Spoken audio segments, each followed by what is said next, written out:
अवैध स्टैंड जितने भी होंगे इसको हटाने की कार्रवाई एक अगले 24 घंटे के अंदर अवैध स्टैंड तो हम हर हाल में हटा दें। कहीं भी अवैध स्टैंड नहीं चलने चाहिए, कहीं भी, हाईवे पर, एक्सप्रेसवे पर, स्टेट हाईवे पर, नगर निकाय के अंदर कहीं भी नहीं चलने चाहिए, किसी जिला मार्ग पर कहीं भी न चले। सूबे के मुखिया कुछ भी कहें पर सुनता कोई भी नहीं। महानगर में धड़ल्ले से संचालित हो रहे अवैध स्टैंड, पुलिस के संरक्षण में खुलेआम दबंगई कर रहे हैं अवैध स्टैंड संचालक। जी हां, आपको बता दें, कानपुर महानगर के चौराहों पर अवैध स्टैंड लगाकर संचालित हो रहे हैं। सूबे के मुखिया योगी आदित्यनाथ ने वीडियो कॉन्फ्रेंसिंग कर सभी जिम्मेदार अधिकारी को चौराहों से अवैध स्टैंड बंद कराने की अनुमति दी थी, जिसका पालन जमीनी स्तर पर देखने को नहीं मिल रहा है।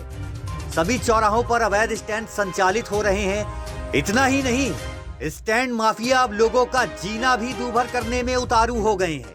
ताजा मामला बर्रा थाना क्षेत्र के बाईपास इलाके का है, जहां पर सुनील त्रिवेदी और उनके साथियों द्वारा अवैध स्टैंड संचालित किया जा रहा है और 250 से 300 गाड़ियों की अवैध वसूली की जा रही है, जिस वसूली का पैसा बर्रा पुलिस को भी पहुंच रहा है। जी हां, बिल्कुल सही सुना आपने।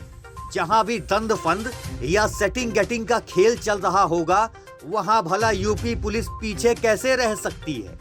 नोटों की गड्डियां देखकर खाकीधारियों की लार ऐसे टपकती है मानो किसी बच्चे के सामने उसकी पसंदीदा चीज आ गई हो। इन्हीं के दम पर स्टैंड माफिया चौराहों पर खड़े होकर दबंगई से स्टैंड संचालित करवा रहे हैं।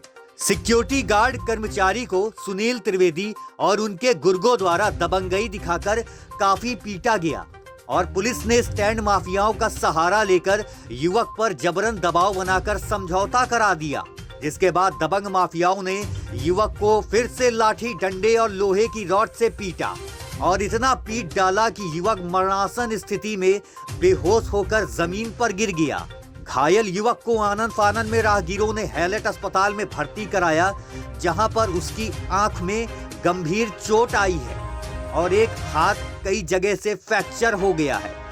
सरकारी अस्पताल में सरकारी डॉक्टर का कहना है आंख के रेटिना का पर्दा फट जाने से अब शायद युवक जीवन में कभी न देख पाए।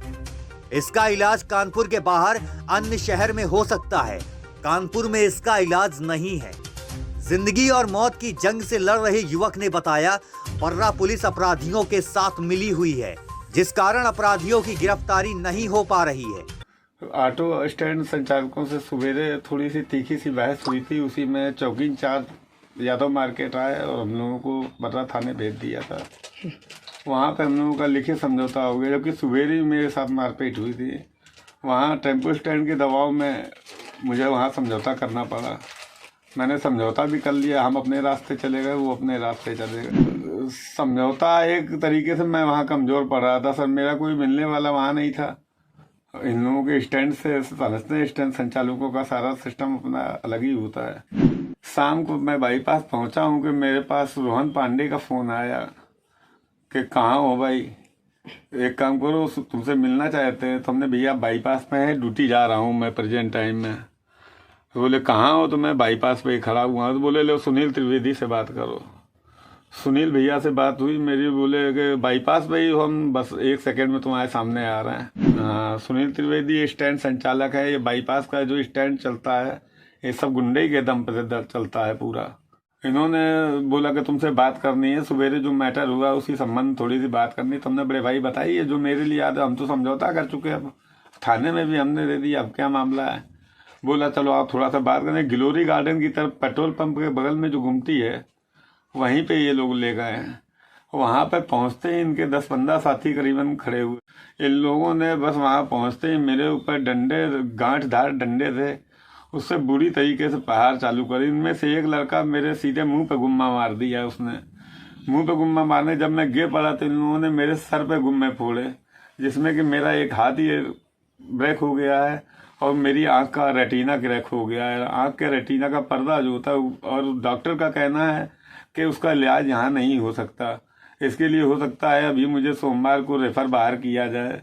गिरफ्तारी का कुछ ना कुछ तो दबाव हो सकता हो प्रशासन के ऊपर हो, इस वजह से प्रशासन नहीं गिरफ्तार कर रहा, पैसे वाले लोग हैं।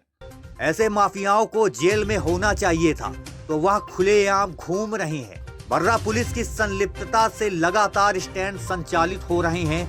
खाना पूर्ति करने के लिए पुलिस ने मुकदमा तो दर्ज कर लिया, मगर मुकदमे में एफआईआर लगाने के लिए जबरन दबाव बना रही है कि समझौता कर लिया जाए, इलाज का पैसा माफिया आपको दे देंगे और इलाज कराएंगे।